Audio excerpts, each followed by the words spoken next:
Hello student, today we are studying about the hybridization. Hybridization को generally Hindi में हम लोग संकरण भी बोलते हैं। तो ये क्लास जो है सिंपली हिंदी मीडियम के भी बच्चे समझ सकते हैं और स्पेशली इंग्लिश मीडियम के लिए तो क्लास है ही। तो यहाँ पे जैसे हाइब्रिडाइजेशन का एक हमने जो है यहाँ पे डिफिनेशन लिख दिया है, ये आप लोग डिफिनेशन नोट कर लीजिएगा या देख लीजिएगा, इसको हम समझा देते हैं। जैसे पहली चीज तो ये हाइब्रिडाइजेशन जो होता है वो मिक्सिंग है, ऑर्बिटलों का मिक्सिंग है। अब ऑर्बिटलों का मिक्सिंग है तो किस ऑर्बिटल का मिक्सिंग है, तो ये तो इसकी जो कंडीशंस होती है, पहले तो टू डिफरेंट ऑर्बिटल्स होने चाहिए, टू डिफरेंट ऑर्बिटल होने चाहिए। Different orbital in the sense आपका जो है डिफरेंट ऑर्बिटल होना चाहिए और अप्रोक्सीमेटली सेम एनर्जी होनी चाहिए। लगभग उनकी एनर्जी जो होती है सेम होनी चाहिए। बहुत लार्ज डिफरेंस रहेगा ऑर्बिटल के जो है एनर्जी में, तो वो हमारा मिक्सअप नहीं होगा। सेम अप्रोक्सीमेटली सेम एनर्जी होनी चाहिए। थर्ड वन ये है कि बिलोंग्स टू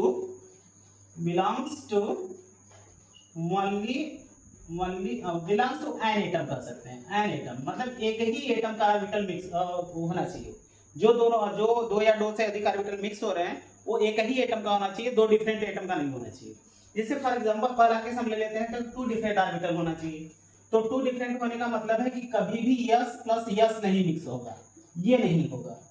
और कभी भी पी और पी मिक्स नहीं होगा, ये कभी नहीं होगा। ये हाइब्रिडाइजेशन का केस है कि जो ऑर्बिटल मिक्स होगा वो सेम नहीं होगा, डिफरेंट होना चाहिए। अब डिफरेंट होना चाहिए तो अब जिसे डिफरेंट हो गया, सपोज करिए हमने यस और पी ले लिया, यस ऑर्बिटल ले लिया और पी ले लिया, ये दोनों डिफरेंट ऑर्बिटल हो गए। अब क्या कर रहे हैं, approximately same energy. Approximately same energy का मतलब है कि जैसे मान लीजिए सपोज करिए हम कार्बन लेते हैं, यहाँ पे हमारा 6 है, इसका करेंगे हमारा 1s2 2s2 2p2 6 है तो 2p2 हो गया। अब देखिए यहाँ पे ये सेकंड सेल है, यहाँ पे सेकंड सेल है, तो सेकंड सेल होने के अकॉर्डिंग यस और पी की एनर्जी अप्रोक्सीमेटली सेम है। एग्जैक्टली सेम नहीं है, अप्रोक्सीमेटली सेम है। यस की एनर्जी थोड़ी लो होती है, पी की एनर्जी थोड़ी हाई होती है। इन दोनों की अप्रोक्सीमेटली एनर्जी सेम है, तो ये दोनों मिक्सअप होंगे। ये दोनों कभी भी मिक्सअप नहीं होंगे। क्यों नहीं होंगे?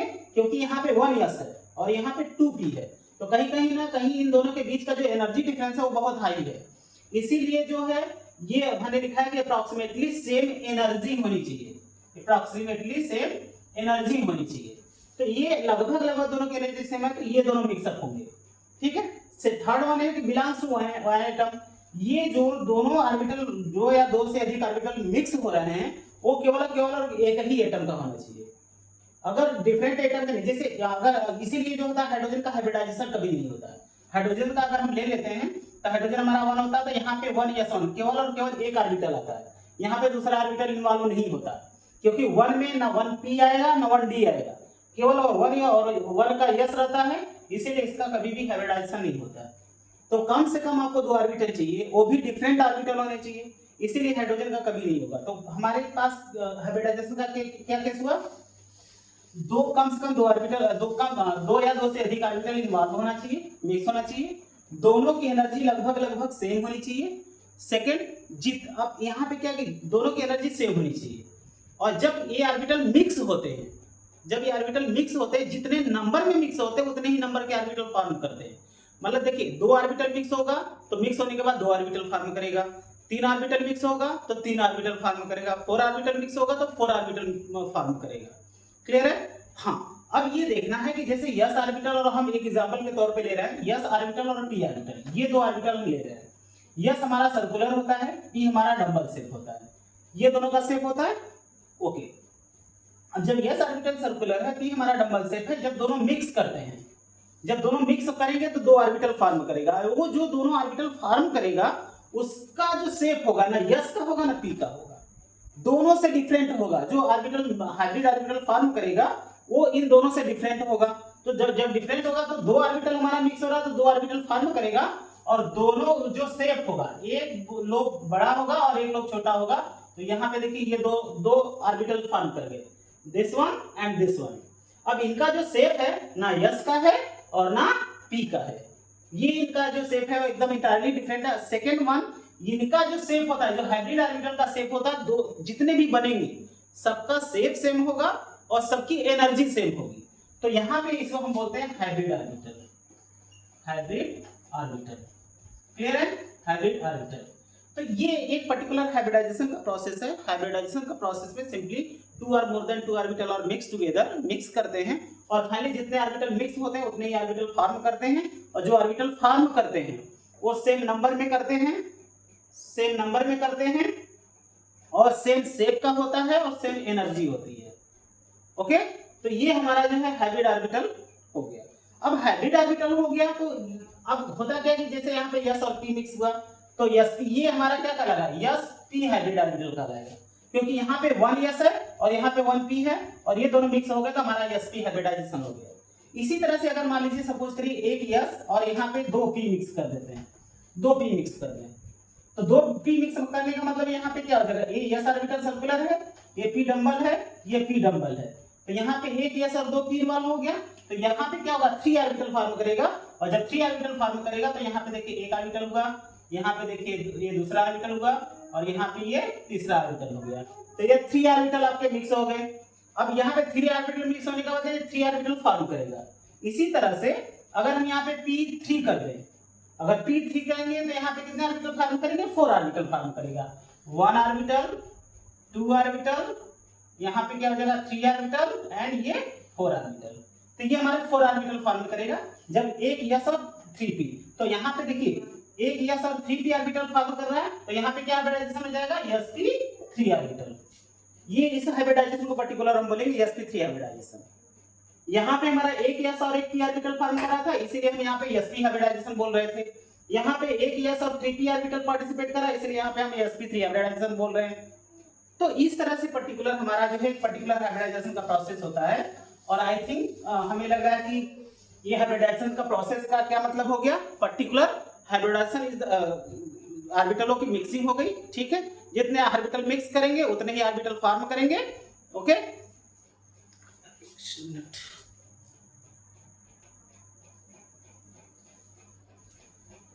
तो एक तरह से हम लोगों ने हाइब्रिडाइजेशन के अकॉर्डिंग पूरा जो है चीजें देख ली। अब यहाँ पे देखिए, जैसे यहाँ पे सिंपली हाइब्रिडाइजेशन का जो हमने सीक्वेंस देखा कि अगर हमारा sp हाइब्रिडाइजेशन है तो सिंपली 1 यस और प्लस 1 p हो जाएगा। अगर sp2 हाइब्रिडाइजेशन है तो सिंपली हमारा जो है यस प्लस 2p इन्वॉल्व हो जाएगा। इसी तरह से sp3 की बात करें हम तो हमारा क्या आ जाएगा? Yes plus p plus p plus p, ये हमारे 3p ऑर्बिटल्स इन्वॉल्व हो जाएंगे। तो ये एक पर्टिकुलर सीक्वेंस है कि यहाँ पे हमारा sp हाइब्रिडाइजेशन आ जाएगा, यहाँ पे हमारा sp2 आ रहा है, यहाँ पे हमारा sp3 आ रहा है, और यहाँ पे उसके अकॉर्डिंग हमारा हाइब्रिड ऑर्बिटल कितने बनेंगे? यहाँ पे s और p 2 बना, यहाँ पे s और p 2 3 बना, यहाँ पे s और p, यहाँ पे total number of hybrid orbital 4 बना। तो इस तरह से पर्टिकुलर हम लोग एक हाइब्रिडाइजेशन का प्रोसेस हो गया। अब यहाँ पे देखिए, जैसे सपोज करिए यहाँ पे हम एक सीक्वेंस में लेके चल रहे हैं, अगर हमको sp हाइब्रिडाइजेशन की बात करनी है, अब कैसे मॉलिक्यूल्स हाइब्रिडाइज करता है?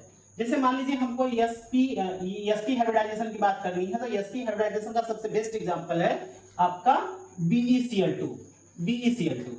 ये हमारा सबसे बेस्ट एग्जांपल है। यहाँ पे sp बेरिलियम का जो है sp हाइब्रिडाइजेशन होता है। अब कैसे होता है हम लोग देख लेते हैं। जैसे बेरिलियम है, यहाँ पे हमारा कितना होता है?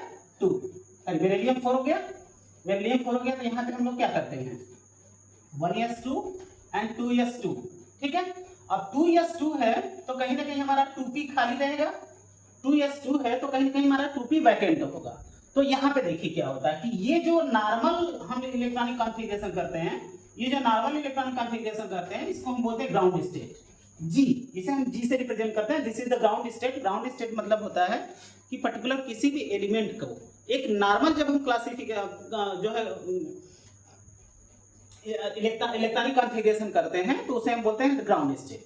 अब हमारा जो है ग्राउंड स्टेट की बात करें तो यहाँ पे s ऑर्बिटल में हमारे 2 इलेक्ट्रॉन्स हो गए, p में हमारे 3 ऑर्बिटल्स हैं, वो वैकेंट है।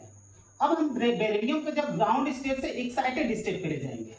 अब एक्साइटेड स्टेट का मतलब होता है कि हमने कुछ एनर्जीज को प्रोवाइड कर दिया, some energy will be provide to beryllium, कुछ हमने इसको एनर्जी प्रोवाइड किया, और जब एनर्जी प्रोवाइड करेंगे तो फाइनली क्या होगा? ये इलेक्ट्रॉन की एनर्जी बढ़ेगी और ये लो एनर्जी से हाई एनर्जी पे ट्रांजिट करेगा, ठीक है? अब यहाँ पे क्या हो जाएगा हमारा? यहाँ से जब एक इलेक्ट्रॉन ट्रांजिट करेगा यहाँ पे, तो यहाँ पे 1 इलेक्ट्रॉन हो जाएगा, और यहाँ पे हमारा क्या हो जाएगा? 1 इलेक्ट्रॉन यहाँ पे हो जाएगा।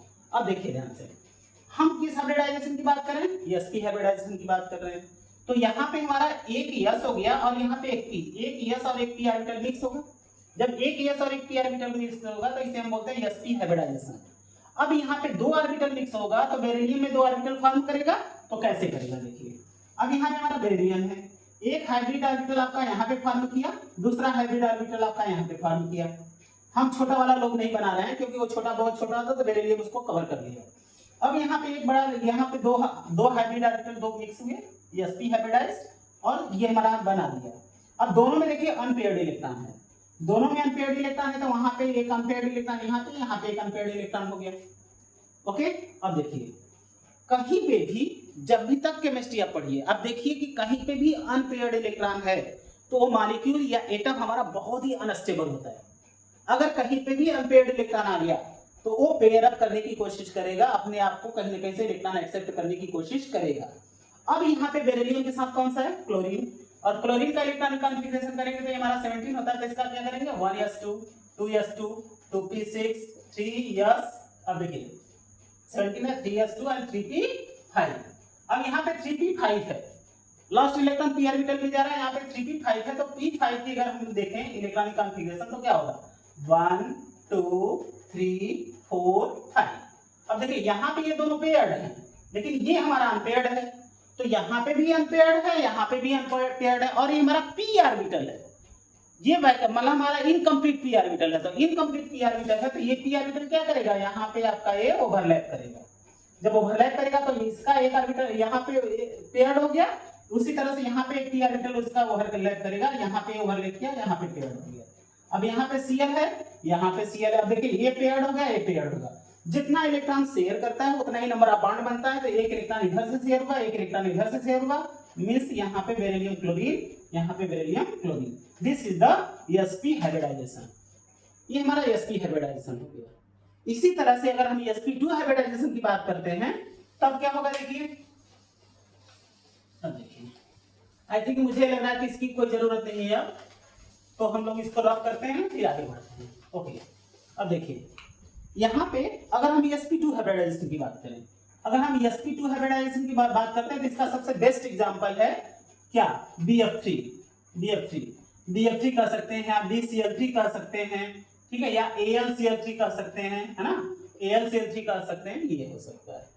अब देखिए यहाँ पे अगर BF3 या BCl3 की एग्जांपल ले लेते हैं, सपोज करिए BF3 का एग्जांपल लेते हैं, तो यहाँ पे क्या कर रहा है? sp2, इसका मतलब एक s और दो p ऑर्बिटल वाला है। अब यहाँ पे देखिए बोरान है हमारा, बोरान कितना है? 5 है, 5 इसका इलेक्ट्रॉनिक वो होता है एटॉमिक नंबर, इसका जब हम करेंगे तो 1s2 2s2 and what 2p1 हो गया। ये कौन सा है? Ground state. Normal electronic configuration है, तो नॉर्मल इलेक्ट्रॉनिक कॉन्फ़िगरेशन का मतलब है कि ग्राउंड स्टेट हो गया। ओके, कोई कंफ्यूजन नहीं है? ओके, चलिए अब यहाँ पे हमारा ग्राउंड स्टेट की बात है, तो ग्राउंड स्टेट की जब बात करेंगे तो यहाँ पे s में 2 इलेक्ट्रॉन्स है, और p की अगर हम बात करते हैं तो यहाँ पे हमारा 1 इलेक्ट्रॉन्स है। अब हम क्या करेंगे? अब इसको एक्साइटेड मोड पे ले जाएंगे। जब कोई भी रिएक्शन जब होगा तो वो नॉर्मल ग्राउंड स्टेट पे नहीं होता है, कहीं ना कहीं वो उसकी एनर्जी हम जब इंक्रीज करते हैं उसको ट्रांजिशन स्टेट पे ले जाता है, तब रिएक्शन होता है। तो यहाँ पे कहीं ना कहीं हम इसको ग्राउंड स्टेट से एक्साइटेड स्टेट पे ले जाएंगे, means some energy are provided to boron. कुछ एनर्जी जब हम इसको प्रोवाइड करेंगे तो इलेक्ट्रॉन की एनर्जी बढ़ेगी और ये ट्रांजिट कर जाएगा हायर एनर्जी में। तो अब एक्साइटेड स्टेट पे ले लीजिए।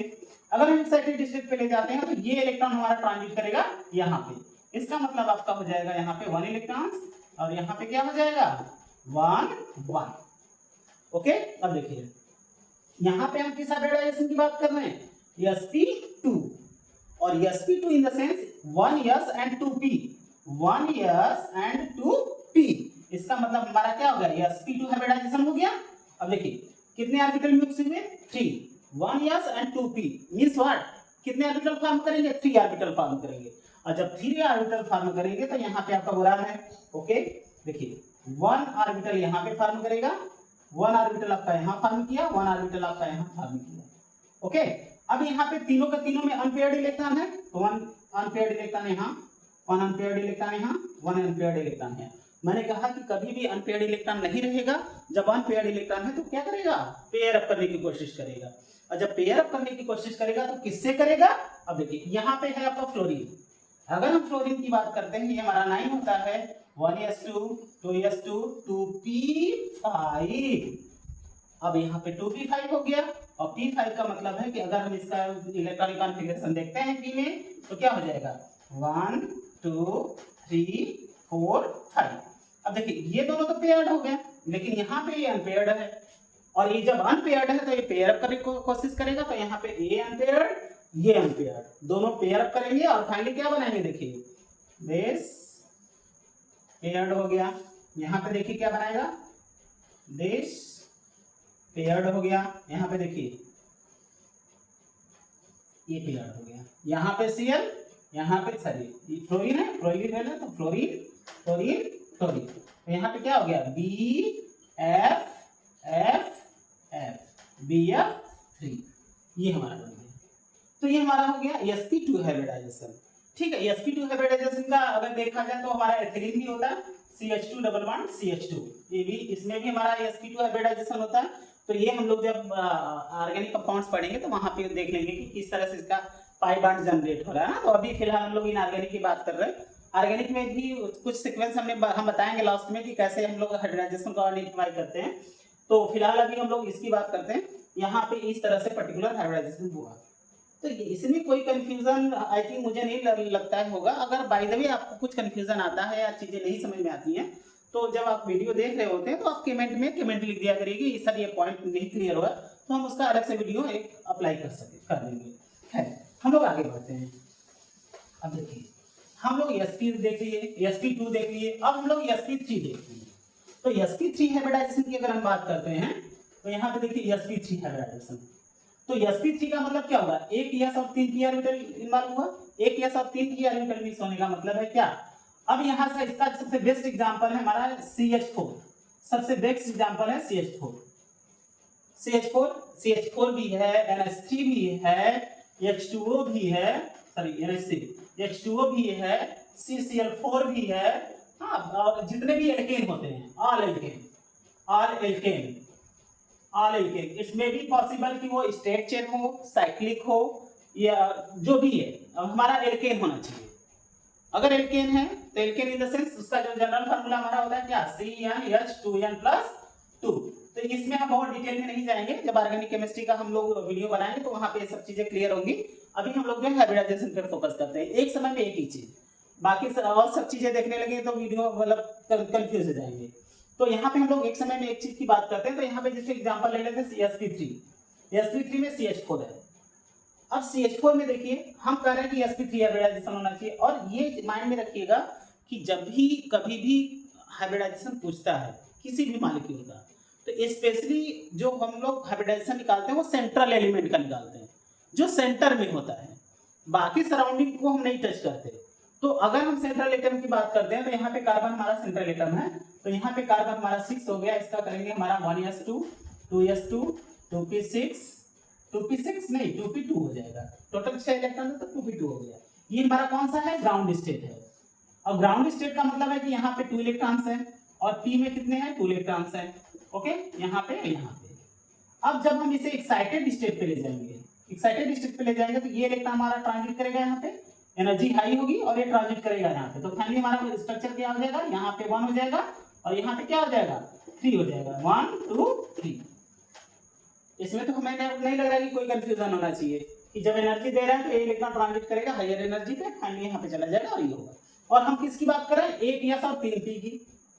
एक s और 3p का मतलब एक s हो गया और 3p ऑर्बिटल हो गया, तो ये हमारा क्या बन गया, sp3। अब sp3 बन गया तो टोटल ऑर्बिटल कितने पार्टिसिपेट हुए, 1 2 3 4 ऑर्बिटल पार्टिसिपेट किए, तो 4 ऑर्बिटल हमारा फॉर्म करेगा। और जब 4 ऑर्बिटल फॉर्म करेगा वो किस पे करेगा, कार्बन पे करेगा। तो देख लीजिए कार्बन पे करेगा तो क्या हो गया, 1 ऑर्बिटल यहाँ हुआ, 1 ऑर्बिटल यहाँ, 1 ऑर्बिटल यहाँ और ये 1 ऑर्बिटल यहाँ। तो यहाँ पे देखिए सब में कितने इलेक्ट्रॉन्स है, 1 इलेक्ट्रॉन्स है। सब में अनपेयर्ड इलेक्ट्रॉन्स है, तो यहाँ पे 1 इलेक्ट्रॉन्स, यहाँ पे 1, यहाँ पे 1, यहाँ पे 1, सब में अनपेयर्ड इलेक्ट्रॉन्स हो गया। और मैं फिर कह रहा हूँ कि कहीं पे भी अनपेयर्ड इलेक्ट्रॉन्स है तो वो एग्जिस्ट नहीं करेगा, मतलब कहीं ना कहीं वो पेयर अप करने की कोशिश करेगा। और जब पेयर अप करने की कोशिश करेगा तो इसके साथ क्या है, H4 है। H4 का मतलब हाइड्रोजन है, हाइड्रोजन यहाँ पे 1 होता है, तो इसका करेंगे 1s 1 मींस यहाँ पे s ऑर्बिटल में 1 इलेक्ट्रॉन्स है। यस ऑर्बिटल हमारा सर्कुलर होता है, तो यहाँ पे 1 इलेक्ट्रॉन, तो ए बी अनपेयर्ड, तो क्या करेगा, यहाँ पे पेयर अप करेगा, यहाँ पे पेयर अप करेगा, यहाँ पे पेयर अप करेगा और यहाँ पे पेयर अप करेगा। तो यहाँ हाइड्रोजन, यहाँ हाइड्रोजन, यहाँ हाइड्रोजन, यहाँ पे हाइड्रोजन, तो इसका स्ट्रक्चर क्या हो जाएगा, H H H H G CH4। ठीक, अब इसका जैसे है ना कि ये कभी भी अनपेयर्ड इलेक्ट्रॉन नहीं रहेगा, तो हाइड्रोजन से पेयर अप करेगा। तो एक कहावत है ना कि एक गाना नहीं है कि अकेले अकेले कहाँ जा रहे हो, हमें साथ ले लो जहाँ जा रहे हो। तो यहाँ पे ए भी अकेला है, ए भी अकेला है, तो एक से भले दो, ये आप पेयर करते हैं और फाइनली ये बॉन्ड बनाते हैं। ओके, तो ये हमारा जो है पर्टिकुलर sp3 हाइब्रिडाइजेशन की बात हुई।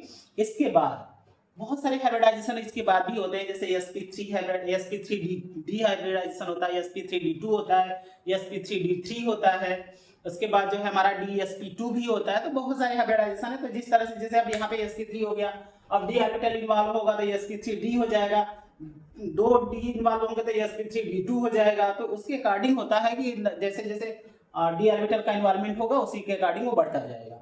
हम उसके विषय में देखेंगे कि कैसे क्या होता है, कब sp3d होगा, कब sp3d2 होगा, कैसे हम उसको कैलकुलेट करेंगे, ये हम प्रोसेस करेंगे।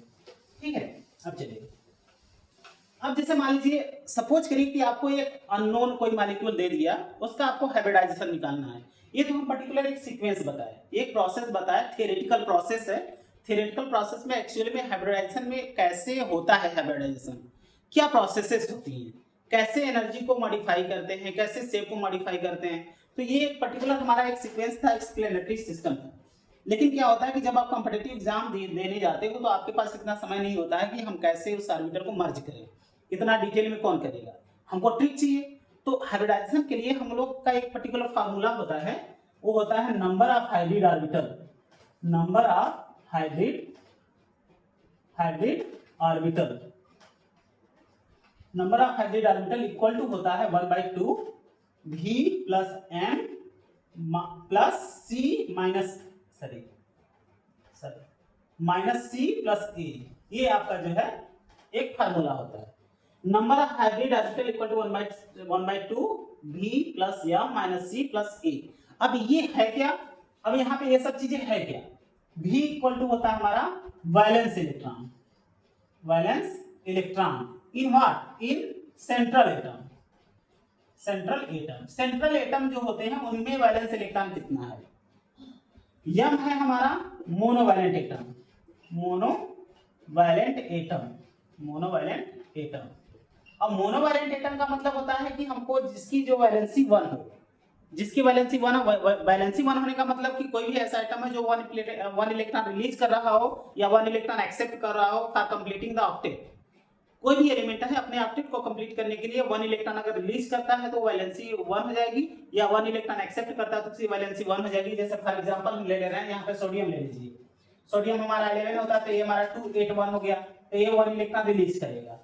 यहाँ पे अगर फ्लोरीन की ले लीजिए, फ्लोरीन हैलोजन ग्रुप, ये तो हमारा सोडियम हमारा कौन सा ग्रुप हो गया, फर्स्ट ग्रुप, एल्कली मेटल हो गया, ये हमारे फर्स्ट ग्रुप के हो गए। तो फर्स्ट ग्रुप के जितने भी एलिमेंट होते हैं सब जो है मोनोवैलेंट होते हैं।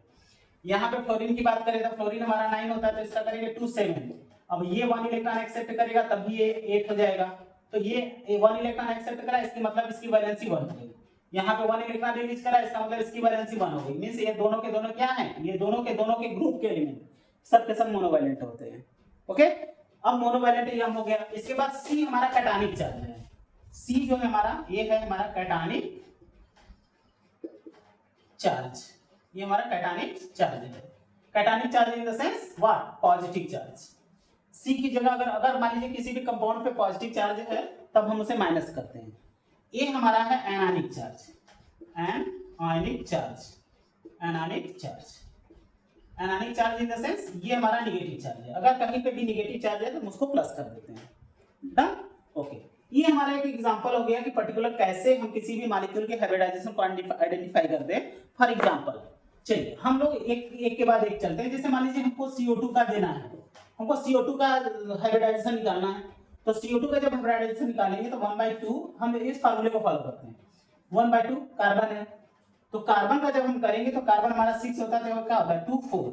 इसकी वैलेंस देखिए, इसमें वैलेंस इलेक्ट्रॉन कितना होगा 4। हमारा पहले क्या है V वैलेंस इलेक्ट्रॉन, तो वैलेंस इलेक्ट्रॉन मतलब कार्बन में वैलेंस इलेक्ट्रॉन कितना हो गया 4 हम कर लेते हैं। अब देखिए क्या यहाँ पे ये हमारा हाइब्रिड ऑर्बिटल को हम लोग यहाँ पे दिखा देते हैं, सपोज करिए कैपिटल एच से दिखा देते हैं, कैपिटल एच से दिखा देते हैं। हाँ, शॉर्ट फॉर्म के लिए number of hybrid orbital capital H ले लेते हैं। तो यहाँ पे capital H equal to hybrid orbital क्या हो जाएगा 1/2 वैलेंस इलेक्ट्रॉन प्लस मोनोवैलेंट। यह देखो ऑक्सीजन है, ऑक्सीजन को जब हम करेंगे तो ये हमारा 8 होता है, तो इसका करेंगे 2 6। इसे ऑक्टेट कंप्लीट के लिए 2 इलेक्ट्रॉन चाहिए, इसका मतलब ये हमारा क्या है डाईवैलेंट है, और डाईवैलेंट है तो यहाँ पे हम इसको मोनोवैलेंट कंसीडर नहीं करेंगे, इसका मतलब यह हमारा 0 हो गया। सी कैटायनिक चार्ज कोई प्लस चार्ज है नहीं है, 0 कर देंगे। एनायनिक चार्ज माइनस है नहीं है, 0 कर देंगे। तो 0 लिखिए या ना लिखिए कोई फर्क नहीं पड़ता, सीधे 4 से कैलकुलेट कर सकते हैं। तो क्या हो जाएगा 4/2 दिस इक्वल टू 2। अब हमारा हाइब्रिड ऑर्बिटल क्या हो गया 2, और जब हाइब्रिड ऑर्बिटल 2 हो गया तो 2 का मतलब क्या हुआ, हम यस से शुरू करेंगे। तो यस हमारा यस में एक ऑर्बिटल होता है, तो 2 में से एक यस हो गया। अब बचेगा जो वो हमारा पी में जाएगा, तो ये हमारा एक यस हो गया, तो दूसरा क्या बन गया पी। इसका मतलब इसका हाइब्रिडाइजेशन क्या हो गया यस पी। ठीक है, चलिए हम आगे बढ़ते हैं। ओके, अब देखिए जैसे यहाँ पे अगर हम लेते हैं AlCl3, सपोज करिए हम AlCl3 ले लेते हैं, AlCl3 इसका हमको हाइब्रिडाइजेशन निकालना है।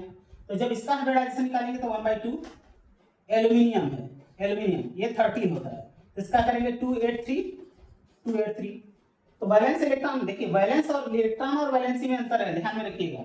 वैलेंस इलेक्ट्रॉन का मतलब होता है कि आउटर सेल में जितने नंबर ऑफ इलेक्ट्रॉन्स टोटल होंगे, इसमें कंफ्यूजन नहीं करना है, वैलेंस इलेक्ट्रॉन और वैलेंसी में कंफ्यूज नहीं होना है। वैलेंस इलेक्ट्रॉन का मतलब होता है कि आउटर सेल में जितने नंबर ऑफ इलेक्ट्रॉन्स रहेंगे वो उसकी वैलेंसी होगी। जैसे यहाँ पे ऑक्सीजन हमने लिया, तो ऑक्सीजन का आउटर ऑर्बिटल में 6 इलेक्ट्रॉन है, तो ये 6 उसकी वैलेंस इलेक्ट्रॉन है। लेकिन वैलेंसी होती है कि ऑक्टेट कंप्लीट करने के लिए जितने इलेक्ट्रॉन्स लेता है या डोनेट करता है, इतना एक्सेप्ट करेगा या डोनेट करेगा, वो उसकी वैलेंसी कहलाती है। तो यहाँ पे 2 इलेक्ट्रॉन एक्सेप्ट किया ऑक्टेट कंप्लीट के लिए, तो इसकी वैलेंसी 2 हो गई। यहाँ पे क्या होगा एल्यूमिनियम 3 है, तो एल्यूमिनियम का हमको क्या करना है, एल्यूमिनियम का क्या करना है हमको वैलेंस इलेक्ट्रॉन निकालना है। तो ये 1/2 क्या हो जाएगा, ये 1/2 हो जाएगा क्या, ये 3 वैलेंस इलेक्ट्रॉन 3 हो जाएगा।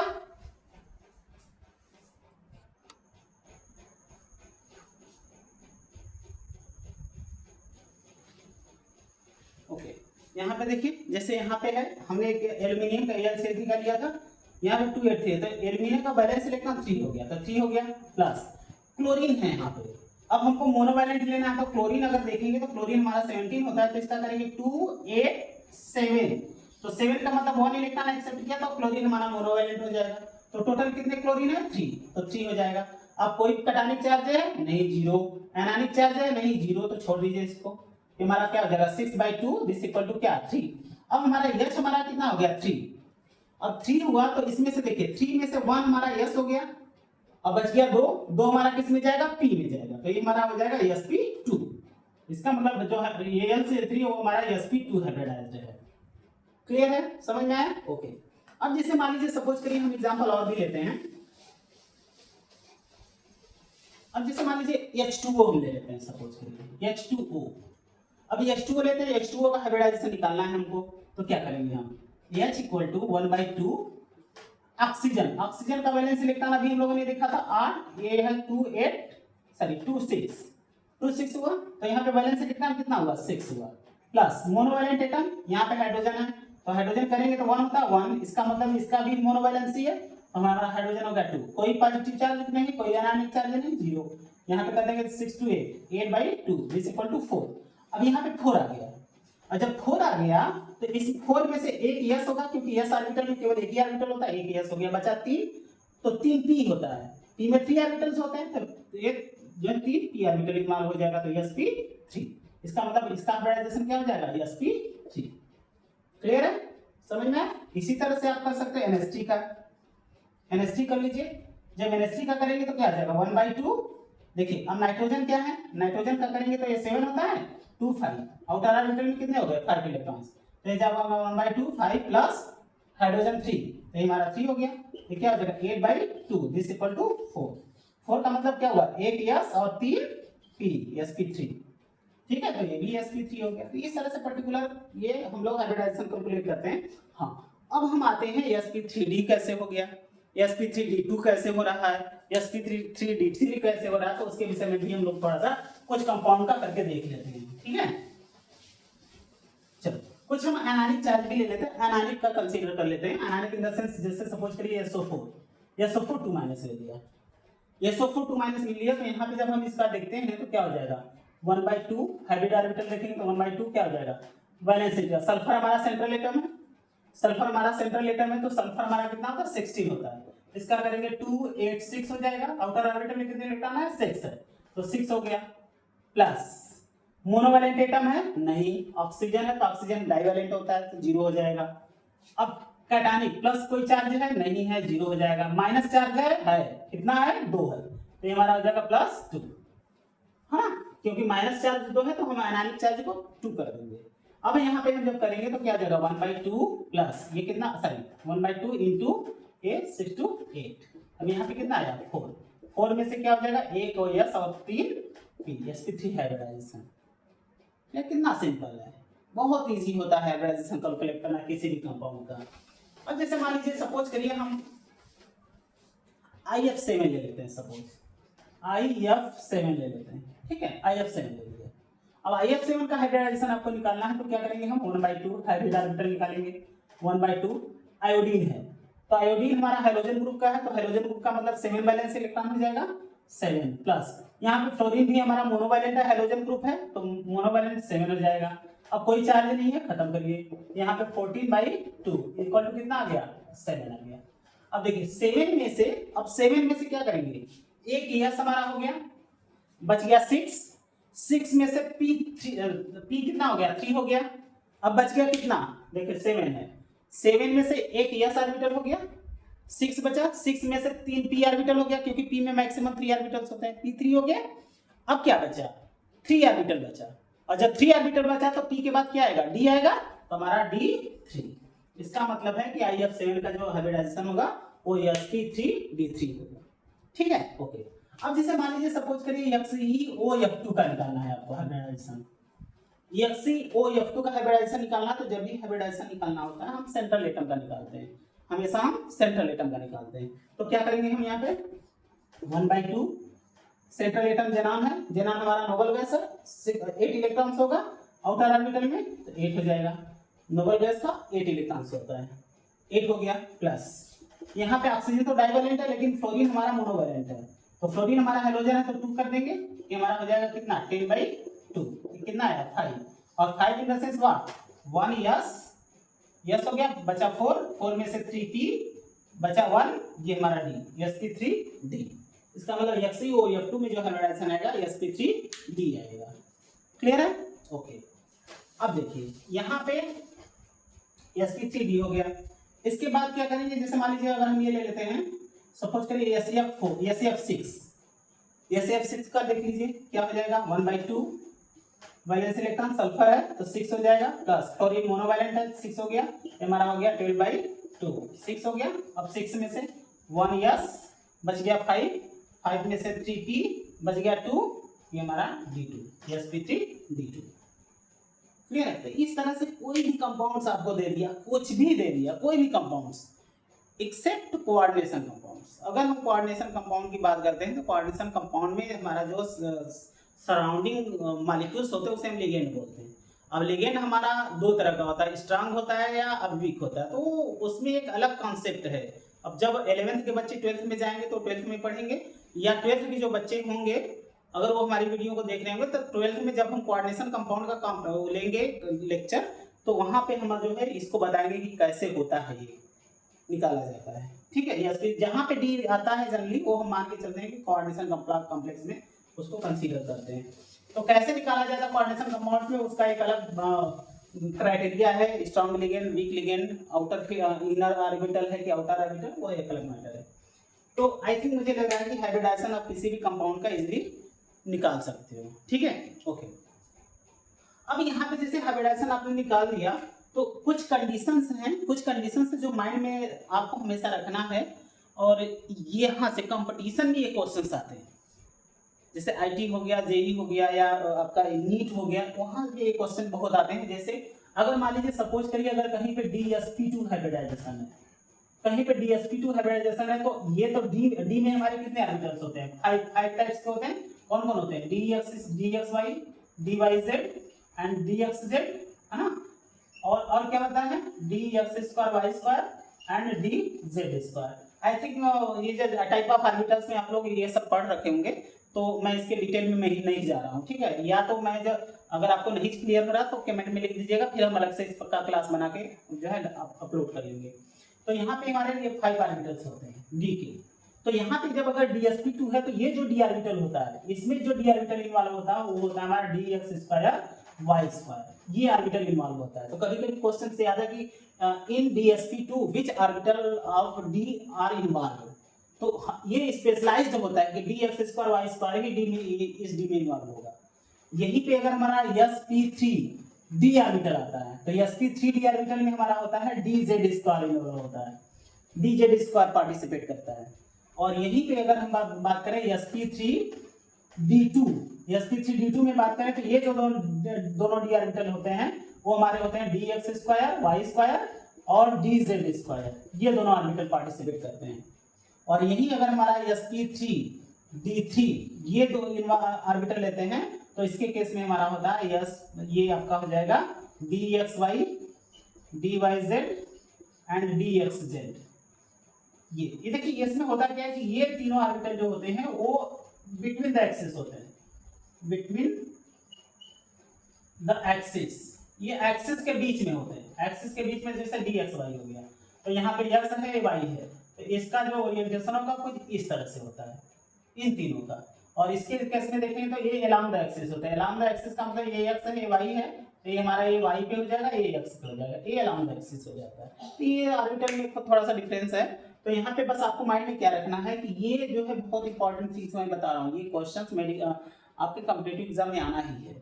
तो यहाँ पे DsP2 में DX2 Y2 करता है, ये sp3d में जो है DZ2 पार्टिसिपेट करता है, sp3d2 में ये और sp3d3 में ये तीनों ऑर्बिटल पार्टिसिपेट करते हैं। तो ये अलग अलग हाइब्रिडाइजेशन में ये अलग अलग ऑर्बिटल का पार्टिसिपेशन होता है, ठीक है? तो ये चीजें माइंड में आपको रखनी है। तीसरा जो लास्ट हाइब्रिडाइजेशन रिलेटेड ये है कि अगर आपको हाइब्रिडाइजेशन पता हो, जनरली हम एक जनरल ट्रेंड की बात कर रहे हैं, उसमें वेरिएशन भी होता है लेकिन हम जनरल ट्रेंड की बात कर रहे हैं। जनरल ट्रेंड का ये है कि अगर आपको हाइब्रिडाइजेशन पता हो तो हम उसके स्ट्रक्चर को आइडेंटिफाई कर सकते हैं, उसके एंगल को आइडेंटिफाई कर सकते हैं। जैसे कहने का सेंस ये है कि अगर सपोज करिए अगर हमारा sp2 हाइब्रिडाइजेशन है तो इसमें जो कहते हैं ये sp2 हाइब्रिडाइजेशन का मतलब है, सॉरी sp हाइब्रिडाइजेशन का मतलब है कि यहाँ पे हमारा केवल और केवल दो ऑर्बिटल पार्टिसिपेट करेगा, ये दो ऑर्बिटल पार्टिसिपेट करेगा। इन द सेंस इसका एंगल जो कितना हो गया 180 डिग्री, और 180 डिग्री का मतलब इसका स्ट्रक्चर हो गया लीनियर हो गया, ठीक है? जैसे यहाँ पे हमने BeCl2 लिया था तो BeCl ये हो गया। इसी तरह से अगर हमारा sp2 हाइब्रिडाइज दे दे, कहीं पे sp2 हाइब्रिडाइजेशन का मतलब हो गया आपका ये जो कैसा, मान लीजिए यहाँ पे सेंट्रल एलिमेंट हो गया, एक यहाँ पे जाएगा, एक यहाँ पे जाएगा, एक यहाँ पे जाएगा, तो ये हमारा कितना हो गया? अगर ये टोटल लिखा जाए तो 360 है, तो 3 पार्ट में डिवाइड करेंगे तो कितना एंगल आ जाएगा? 120 डिग्री। मतलब sp2 हाइब्रिडाइजेशन है तो हमेशा और हमेशा एंगल 120 डिग्री जाएगा, और इसका स्ट्रक्चर जो होगा वो ट्राइगोनल प्लेनर होता है, प्लेनर ये स्ट्रक्चर जनरेट करेगा। अब अगर जो है sp3 हाइब्रिडाइजेशन हो जाए, sp3 का मतलब हमारा हो जाएगा टेट्राहेड्रल। टेट्राहेड्रल का मतलब जैसे यहाँ पे सेंट्रल एटम हो गया, यहाँ पे यहाँ पे यहाँ पे यहाँ पे, तो ये जो एंगल होता है ये हमारा हो जाएगा 109 डिग्री 28 मिनट। सभी एंगल, ये एंगल ये एक्चुअली लिखने में जो हमारा 2 डायमेंशनल में आपको लग रहा है कि एंगल बड़ा है, एंगल छोटा है, बट ये 2 डायमेंशनल नहीं है स्ट्रक्चर, ये 3 डायमेंशनल है। 3 डायमेंशनल स्ट्रक्चर होता है, टेट्राहेड्रल इसे बोलते हैं।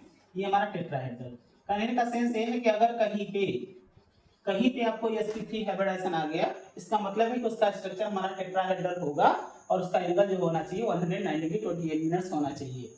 अगर यहीं पे हमारा sp3d दे दिया, sp3d, तो टोटल ऑर्बिटल कितने हो गए? 5 हो गए। तो 5 होने का मतलब है कि इसका जो शेप होता है उसका कुछ इस तरह से हो जाता है, देश और एक ऊपर और एक नीचे। ये मतलब कि कह सकते हैं कि ये जो तीनों होते हैं एक प्लेन में होते हैं, ये जो है तीनों एक प्लेन में होंगे। तो प्लेन होने का मतलब कि ये जो एंगल होगा, ये एंगल 120 होगा और ये परपेंडिकुलर होते हैं। जैसे यहाँ पे देखिए ये हमारा एक बांड इधर होगा, एक बांड इधर, एक बांड इधर, ये 3 का केस है, और एक बांड ऊपर वाला ऊपर और एक नीचे वाला नीचे। तो जो ऊपर वाला है ये किससे कितना एंगल बनाएगा, 90 डिग्री, 90 डिग्री। ध्यान से देखिए ये जो तीनों केस है, ये तीनों बांड, ये हमारा एक ऐसे जाएगा, एक ऐसे जाएगा और एक ऐसे, ये प्लेन में रहेंगे। फिर ऊपर और नीचे वाला जो होगा वो ऐसे रहेगा, तो ये जो परपेंडिकुलर जाएगा तो ये कितनी एंगल बनाएगा, 90 डिग्री। तो यहाँ पे 2 एंगल हुआ, ये जो एंगल होगा 120 और ये जो एंगल होगा 90 डिग्री। तो यहाँ पे 2 एंगल आता है आपका 120 और 90 डिग्री। और यहाँ पे जो होता है, जो स्ट्रक्चर इसका आता है वो ट्राइगोनल बाइपिरामिडल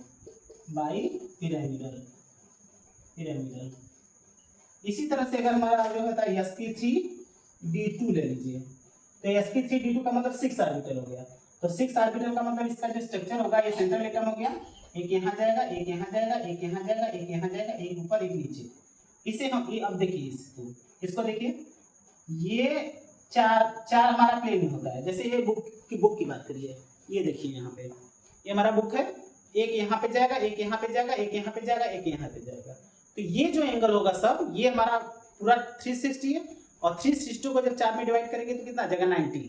और ये हमारा परपेंडिकुलर है, ये भी हमारा परपेंडिकुलर है, तो ये भी हमारा 90 है। तो इसमें टोटल एंगल केवल आएगा 90 डिग्री, इसमें 90 डिग्री आ जाएगा, 90 डिग्री आएगा। ये वाला भी 90 होगा और ये ऊपर वाला भी 90 होगा, और इसको हम बोलते हैं ऑक्टाहेड्रल।